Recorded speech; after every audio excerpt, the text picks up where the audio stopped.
अभी हम आते हैं आज के लास्ट टॉपिक के ऊपर। डॉक्टर एपीजे अब्दुल कलाम, इन्होंने आपको अवार्ड दिया। आपके चेस्ट के ऊपर अवार्ड पिन किया गया, वो हमने देखा, हमने सेलिब्रेट भी किया। आज भी करते हैं हम सेलिब्रेट उस चीज़ को।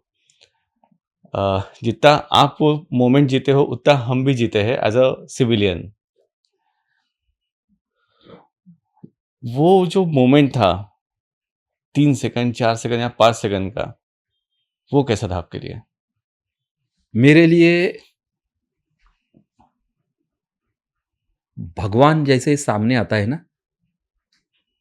वो मोमेंट मेरे लिए वो था कि मेरा विट्ठल मेरे सामने खड़ा है और वो पूछ रहे हैं मुझे, बता बंदे तेरी रज़ा क्या है? जब मैं उनके सामने देख रहा हूँ, मुझे मेरा विट्ठल दिखाई दे रहा है और उतने मोमेंट में आँख बंद करके जब खुलता हूँ, तब कलाम साहब अपने छाती के ऊपर मेडल लगाते हैं। मेडल लगा के हम चाय पानी के लिए जाते हैं। वो पीछे से आते हैं, कंधे के ऊपर हाथ रखते हैं और पूछते हैं कि आप मेरे साथ डिनर करोगे? वो मोमेंट बोले ना तो एकदम गला सूख गया। भगवान कभी किसी से कुछ माँग सकता है क्या? वो सिर्फ़ देने के लिए ही बैठा है। और मेरे लिए वो वाला मोमेंट था।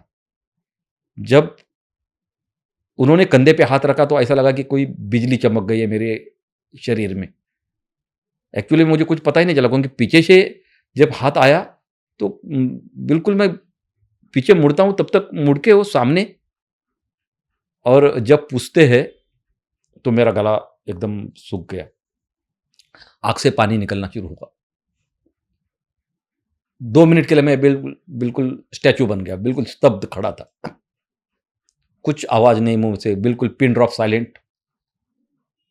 और पेट से मैंने आवाज़ निकाली, यस सर। और वो रात missile man Bharat Ratna doctor APJ Abdul Kalam साहब के साथ, मेरे भगवान के साथ मैं खाने के लिए बैठा हूँ। मैं इसमें अपना एक थॉट आपको शेयर करूँगा। जैसे हम मराठी में कहते हैं कि कोई वारी के लिए जाता है, हाँ, भगवान के दर्शन करता है, उसके पैर छूता है और वापस आता है।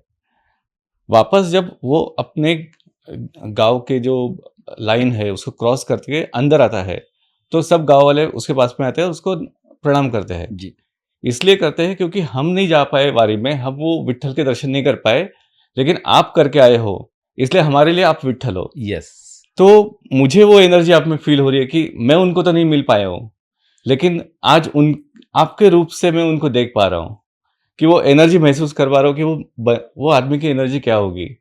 मतलब आज भी मुझे लगता है कि अगर वो आज ज़िंदा रहते थे हमारे साथ में, डेफ़िनेटली मेरी तरफ से एक मेल उनको जाता था कि सर आप पॉडकास्ट के लिए आइए। मुझे प्रोटोकॉल नहीं पता क्या है, लेकिन मैं उनको बोलता था कि सर आप आइए, हमें बात करनी है।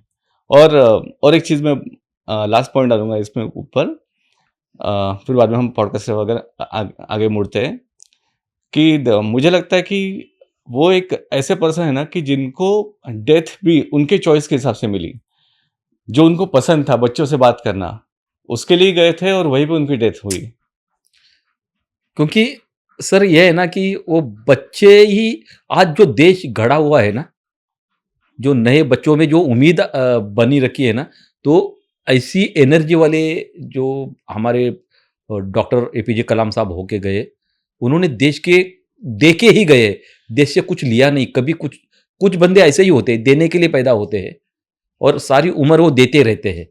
और देखो, जिस उनका मृत्यु भी ऐसी आई है, देते-देते, मतलब वो बच्चों को पढ़ाते-पढ़ाते उनको वो जो मौत आई है, मतलब बोलते हैं भगवान के पास जो भी वो गए हैं, वो दे के ही गए हैं।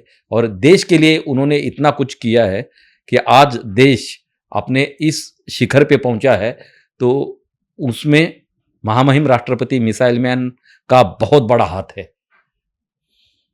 तो अगर हम पॉडकास्ट की तरफ जाते हैं, आपको क्यों लगता है कि आपको क्यों चूज़ किया उन्होंने? क्योंकि मैंने ये पढ़ा है कि ख़ास कल ही मैंने पढ़ा कि ऐसा कोई प्रोटोकॉल नहीं है कि जहाँ पे राष्ट्रपति इनवाइट करे किसी को डिनर के लिए या फिर लंच के लिए। लेकिन ये प्रोटोकॉल उन्होंने खुद ने बनाया था खुद के लिए। सर ये तो वही जान सकते हैं और उनको उनके दिमाग में क्या आ गया, ये मुझे पता नहीं। ये तो कोई तीनों सेना का अध्यक्ष है वो। राष्ट्रपति बोले ट्रू। तो तीनों सेनाओं के अध्यक्ष अभी वो प्रोटोकॉल अभी नया हो गया है, हुँ, हुँ। लेकिन उस टाइम पे तीनों सेना का अध्यक्ष जो है राष्ट्रपति हुआ करते थे। हुँ, हुँ। अभी जो है अपने चीफ ऑफ आर्मी स्टाफ हुँ, के हुँ। सीडीएस जो है अभी सीडीएस। नई रैंक आई है, हुँ, लेकिन हुँ। उस टाइम पे तीनों सेना के अध्यक्ष राष्ट्रपति हुआ करते थे और राष्ट्रपति का आदेश होता है, वो कभी किसी से रिक्वेस्ट नहीं करते। मुझे मैं तो यही तो मैं बोल रहा हूँ ना कि मुझे भगवान का एक आशीर्वाद था कि कलाम साहब जैसा भगवान मुझे मिले और उन्होंने मुझे अपने मेज पे खाने के लिए बुलाया। मैं समझता हूँ कि इस जन्म के पुण्य तो मेरे पूरे हो गए। अगर इसमें अगर मेरी मैं जिंदा नहीं होता, अगर तिरंगे में भी लपेट के आता ना, तब मुझे बड़ी खुशी होती, क्योंकि मैं तिरंगे से बढ़कर और किसी को मानता नहीं हूँ। क्योंकि ये मेरी चौथी पीढ़ी जो है भारतीय सेना में है। मेरे परदादा सेना में थे, अंग्रेजों के सेना में थे। मेरे दादाजी भारतीय सेना में थे। मेरे 4 काका भारतीय सेना में थे।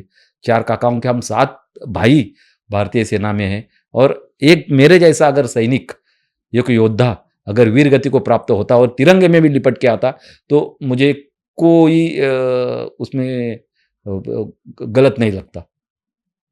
हम पैदा ही हुए हैं देश के लिए और तिरंगे से बढ़कर कोई कफन नहीं होता। तो आपका जो टाइम था वो मतलब राष्ट्रपति जी ने पूछा, वहाँ से लेके डिनर खत्म होने तक, वो टाइम कैसा रहा आपके लिए? सर मैं देखता ही रहा उनको और खाना तो एक बहाना था। उनके साथ बैठना बहुत बड़ी उपलब्धि थी हमारे लिए कि भगवान के सामने क्या बात कर सकते हो। वो तो सिर्फ आंखों से जी भर के देख लिया उतना ही काफ़ी है हमारे लिए। 2 शब्द जो उन्होंने जो बोले वही हमारे लिए काफ़ी है। बोलते हैं ना एक दवा की तरह का एक दुआ की तरह हमने उनको लिया है और ऐसा राष्ट्रपति दोबारा होना नहीं है। आपके साथ फैमिली मेंबर कौन-कौन थे तभी? मेरे मामा जी थे और मेरी वाइफ़ थी। आप आपके मामा से बहुत करीब है। क्योंकि मुझे मामा ने ही बड़ा किया है हुँ, हुँ। और मामा की एनर्जी है कि आज मैं यहाँ पे बैठा हूँ, उनका आशीर्वाद है। मामा-मामी दोनों भी, क्योंकि मामा का लड़का भी मेरे इतना ही है, वो भी आज बीआरसी में बड़ा अधिकारी है और मामा ने आज मुझे जो खड़ा किया है, उन्हीं की एनर्जी है, जो आज मैं हूँ।